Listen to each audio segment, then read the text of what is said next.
அந்த மக்கள் சந்திப்பு பயணத்தை தொடங்கி திருச்சி, அரியலூர், நாகப்பட்டினம், திருவாரூர், நாமக்கல், கரூர் அப்படின்னு சொல்லிட்டு போயிட்டு இருந்தோம். அரியலூரில் அந்த மீட்டிங் முடிச்சுட்டு பெரம்பலூர் போகிறதுக்கு முன்னாடி அந்த பெரம்பலூர் போலீஸ் வந்து எங்களை அலர்ட் பண்ணாங்க. சரிங்க, கூட்டம் கொஞ்சம் ஜாஸ்தியாக இருக்குது, லேட் ஆகிடுச்சு, வராதிங்க அப்படின்ட்டு. So we had no choice. Police சொன்னால் நம்ம அதை ஒபே பண்ணி தானே ஆகணும். அதே நேரத்தில் பெரம்பலூர் மக்களோட அந்த சேஃப்டியும் மைண்டில் எடுத்துக்கிட்டு ஒரு மன வலியோடவே திரும்ப போயிட்டோம். அதுக்கப்புறம் பெரம்பலூர் தொகுதி மக்களுக்கு மன்னிப்பும் கேட்டோம். அதே மாதிரி நாமக்கல் அந்த மீட்டிங் முடிச்சுட்டு கரூர் வரும்போது அந்த கரூர் போலீஸ் எங்களை அலர்ட் பண்ணியிருக்கலாம்ல. இல்லை சார், இங்கே எதிர்பார்த்ததை விட கொஞ்சம் கூட்டம் அதிகமாக இருக்குது, கண்ட்ரோல் பண்ண முடியல, வராதிங்க.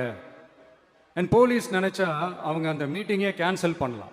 ஏதோ தப்பாக இருக்குது, ஏதோ தப்பாக தோணுது அப்படின்னு நினச்சிட்டாலே they have all the rights to cancel the meeting. எங்ககிட்ட கேட்கணும்லாம் ஒன்றும் அவசியமே கிடையாது. ஆனால் அதையெல்லாம் எதுவுமே செய்யாமல் அந்த ஹைவேல இருந்த அந்த ஸ்பாட்டுக்கு போலீஸே எங்களை உள்ள கூட்டிகிட்டு வந்து விட்டு அந்த நாடகம்லாம் இருக்கு பாருங்க.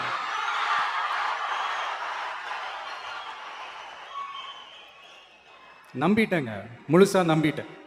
அன்னைக்கு இருந்த அந்த கரூர் போலீஸ் பேசும்போது தேங்க்ஸ்லாம் சொன்னேன் அவங்களுக்கு. எனக்கு தெரியாது இப்படி ஒரு நாடகம் நடக்கும். இதுக்கெல்லாம் யார் காரணம்? இதெல்லாம் யார் சொல்லி செஞ்சது?